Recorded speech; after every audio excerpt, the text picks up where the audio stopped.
Hello friends, स्वागत है आपका मेरे YouTube channel online chemistry classes में। आज की वीडियो में हम लोग डिस्कस करेंगे बीएससी फाइनल ईयर के फिजिकल केमिस्ट्री के यूनिट फर्स्ट में।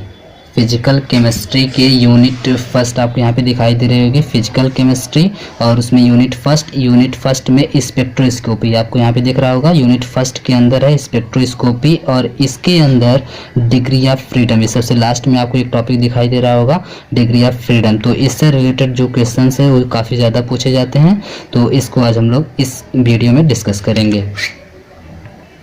तो आइए ले चलते हैं आपको क्वेश्चन पे। जैसा कि आपकी स्क्रीन पे क्वेश्चन दिख रहा होगा, एक्सप्लेन डिग्री ऑफ फ्रीडम। मात्र इतना सा पूछा गया है question, explain degree of freedom. ये आप देखेंगे 2 साल में पूछा गया है, 2014 में भी बी वाले सेक्शन में यानी कि 5 नंबर में पूछा गया है, एंड 2016 में भी बी वाले सेक्शन यानी कि 5 से 5.5 या 6 नंबर में ये क्वेश्चन सेक्शन बी में पूछा जाता है। तो चलिए इसका आंसर क्या होगा इसको हम लोग डिस्कस करते हैं। The molecules are formed by the combination of atoms. कोई मॉलिक्यूल जो होता है वो 2 या 2 से अधिक एटम्स को कंबाइन करके बनाया जाता है, पहली बात। दूसरी बात, the position of each atom is specified by 3 coordinate axis X Y and Z. तो कोई भी अगर एटम होगा तो उसको हम लोग पहचान सकते हैं, वो उसकी जो लोकेशन होगी, वो जहाँ पे रहता होगा उसके लिए मेनली 3 चीज़ें होंगी। वो 3 डायरेक्शन में रह सकता है, या तो एक्स वाई और जेड, यानी कि उसको अगर हमको लोकेट करना है या उसकी पोजीशन को अगर बताना है तो वो 3 कंडीशन में हो सकता है, 3 कोऑर्डिनेशन में हो सकता है, जिसको हम लोग एक्स वाई और जेड कोऑर्डिनेशन कहते हैं या 3 एक्सिस कहते हैं। So that if there are n number of atoms, अगर यहाँ पे n नंबर ऑफ एटम्स यानी कि n नंबर में कुछ एटम्स हैं तो इन द मॉलिक्यूल्स, किसी मॉलिक्यूल्स के अंदर, then total number of coordinate required to specify the position of will be 3n। ये आपको याद रखना है। अगर n नंबर में कोई अगर एटम है, n नंबर में कोई एटम है किसी मॉलिक्यूल के अंदर, तो उसको अगर हमको स्पेसिफाइड करना है या उसको अगर हमको बताना है तो उसकी जो कोऑर्डिनेट एक्सिस होगी, क्योंकि एक के लिए 3 एक्सिस एक्स वाई और जेड, तो n के लिए उसे में 3 से मल्टीप्लाई कर देंगे, यानी कि 3n होनी चाहिए, ठीक ना। n मॉलिक्यूल यानी कि n मॉलिक्यूल के n एटम्स की पोजीशन को शो करने के लिए 3n कोऑर्डिनेट एक्सिस की ज़रूरत पड़ती है।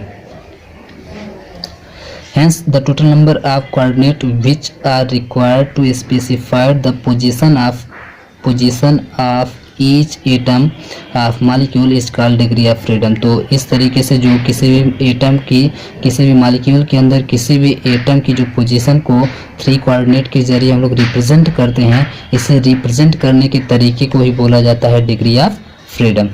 तो मुझे लगता है आपको समझ में आया होगा। तो नेक्स्ट बढ़ते हैं आगे लेकर के इसको। We know that when molecule absorb the energy, they undergo different type of motion such as translational, vibrational and rotational। जब कोई भी मॉलिक्यूल किसी भी एनर्जी को एब्जॉर्ब करता है तो एब्जॉर्ब करने के बाद वो डिफरेंट टाइप ऑफ मोशन करने लगता है, जैसे या तो ट्रांसलेशनल मोशन करेगा, या तो वाइब्रेशनल, या तो रोटेशनल मोशन। 3 टाइप के मोशन में से कोई ना कोई मोशन वो जरूर करेगा जब वो किसी भी एनर्जी को या किसी भी टाइप की एनर्जी को ऑब्जर्व करेगा। तो then the number of coordinate required for these motions are called translational, rotational and vibrational degree of freedom। तो इस तरीके से अब तीनों मोशन के लिए जो डिग्री ऑफ फ्रीडम यूज किया जाएगा तो उसको हम लोग 3 तरीके की डिग्री ऑफ फ्रीडम कहेंगे, translational, rotational and vibrational degree of freedom होगा। These are described below.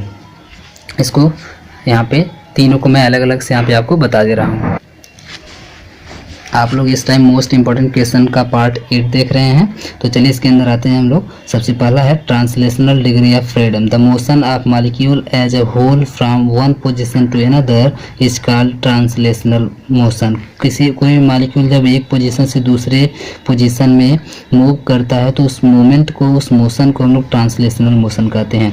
The number of coordinate which will be required for the translational motion is called translational degree of freedom.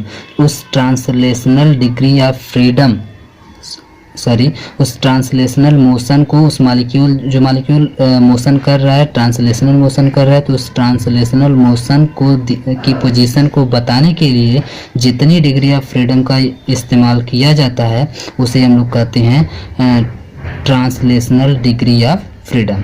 Okay, next है the 3D motion can be represented by the x, y and z axis, hence total number of degree of freedom will be 3 for any molecule. क्योंकि हम लोग जानते हैं कि ज़्यादा से ज़्यादा कोई भी मॉलिक्यूल अगर मूव करेगा तो 3D में करेगा, यानी 3 डायमेंशनल में। इसकी वजह से वो या तो एक्स एक्सिस पे होगा, या तो वाई, या तो जेड, यानी या फिर तीनों में हो सकता है, ठीक ना। तो उसको रिप्रेजेंट करने के लिए मात्र 3 एक्सिस का यूज किया जाएगा, एक्स, वाई और Z. Hence total number of degree of freedom will be 3 for any molecule, hence the total rotational and vibrational degree of freedom will B 3n-3। तो उस टाइम उसका जो total rotational and vibrational degree of freedom होगा वो 3n-3 के equal होगा, ठीक ना। उसमें 3 n नंबर ऑफ मॉलिक्यूल अगर है तो उसमें 3 से मल्टीप्लाई करके अगर -3 कर दिया जाए तो पता चल जाएगा कि उसका ट्रांसलेशनल डिग्री ऑफ फ्रीडम कितना है। तो नेक्स्ट देखते हैं, पॉइंट नंबर 2 है इसमें rotational degree of freedom. The rotation of molecule about its center of gravity is called rotational motion.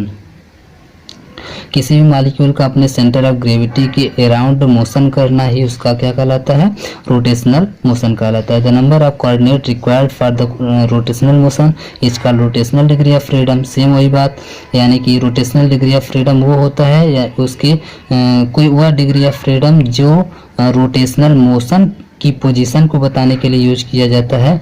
ऐसे डिग्री ऑफ फ्रीडम को हम लोग कहेंगे rotational degree of freedom. For linear molecule two coordinate axis are required for their rotational motion. Rotational motion को की position को दिखाने के लिए मात्र 2 कोऑर्डिनेट एक्सिस की जरूरत पड़ती है।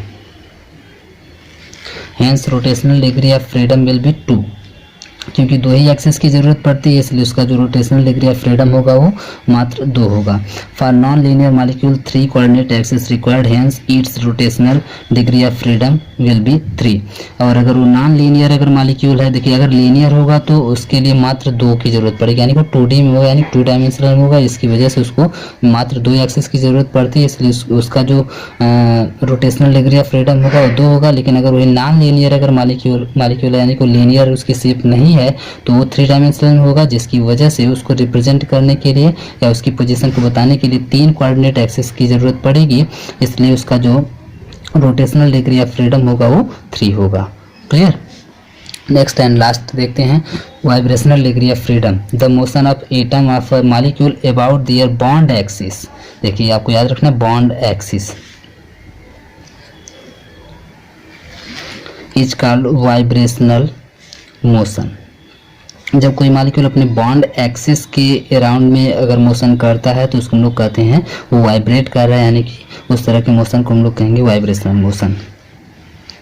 The number of coordinate required for the vibrational motion is called vibrational degree of freedom. और जितना डिग्री ऑफ फ्रीडम रिक्वायर्ड होता है वाइब्रेशनल मोशन के लिए या वाइब्रेशनल मोशन में उस मॉलिक्यूल की पोजीशन को बताने के लिए, उतने डिग्री ऑफ फ्रीडम को हम लोग कहेंगे वाइब्रेशनल डिग्री ऑफ फ्रीडम।